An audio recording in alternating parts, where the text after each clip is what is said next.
जा रहे हैं। आज कल की वीडियो है, 3 गैर मुस्लिम लड़कों ने मिल करके कॉलेज से बच्ची को बुलाया और उसको मार करके स्कॉर्पियो में ले गया।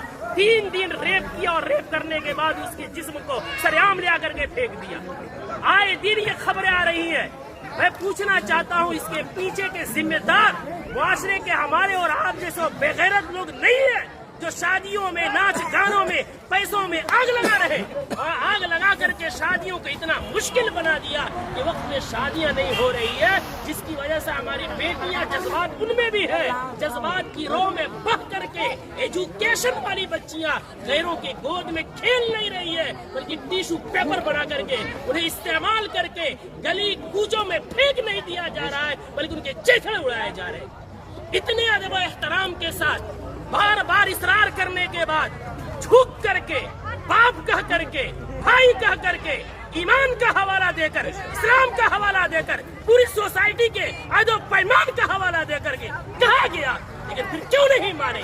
जुर्रत की बात है, हिम्मत की बात है। आखिर वो हिम्मत आई कहाँ से कि पूरा मुआशरा बाइकाट कर रहा है? आप नाच ला रहे हैं, चौक पे नचा रहे हैं, पूरा बस्ती इस गुनाह से बचना चाहता है। खुदा का खौफ खाए हम लोग, कल क़यामत में क्या मुंह दिखाएंगे? पूरे गांव में नचाते हुए लेकर आते हैं, मस्जिद के सामने से लेकर आते हैं, पूरे गांव में। ये क्या है? इसको जिद नहीं कहते हैं तो और क्या कहते हैं? इसको हठधर्मी नहीं कहते हैं तो क्या कहते हैं?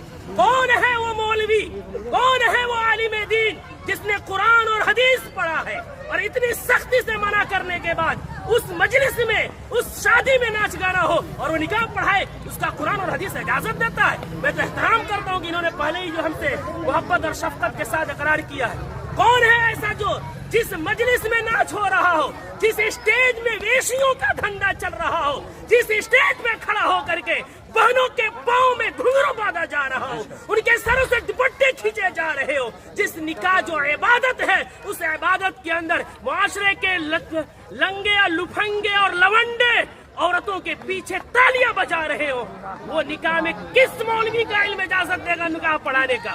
कौन सी कुरान इजाजत देगी? कौन सी हदीस इजाजत देगी? यहाँ सब कलिमा पढ़ने वाले हैं। हम मरेंगे, रब के सामने हाजिर होंगे। दुनिया की बात छोड़े, हमें ये खौफ क्यों नहीं आता कि निकाह एक इबादत है, नमाज भी इबादत है। नमाज में अगर कोई गाना बजाए, नमाज का मजाक है। निकाह में कोई गाना बजाए, वो निकाह का मजाक नहीं तो क्या है? जो मौलवी कुरान की आयत पढ़ेंगे, उनका मजाक नहीं तो क्या है? हदीस